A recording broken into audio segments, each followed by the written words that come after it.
और तारे गिरने से कई घरों को और कच्चे मकानात को नुकसान पहुंचा है। हुकाम की जानिब से ताहाल मुरम्मती काम शुरू नहीं हो सका है। मजीद तफसीलात जान लेते हैं नुमाइंदा वक्त न्यूज मोहम्मद अरशद से।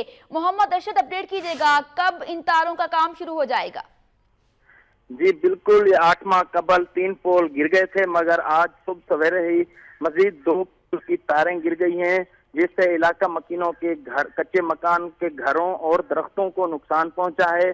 ताहाल जो है अभी तक इंतजामिया का कोई भी एहलकार यहाँ पर नहीं पहुंचा। तारें रोड पर पड़ी हुई हैं और कुछ जो तारें हैं इलाका मकीनों की घरों की छतों पर पड़ी हैं। इलाका मकीनों में खौफो हिरास फैल गया है तारें गिरने की वजह से, मगर अभी तक आला हुकाम का कोई एहलकार या जो जिम्मेदार होता है जो अमला, वो भी यहाँ पर नहीं। तारे गिरने की वजह से लोगों में खौफ व हिरास पाया जाता है, लेकिन इंतजामिया अभी तक हरकत में नहीं आ सकी। शुक्रिया मोहम्मद अरशद, आपने अपडेट किया।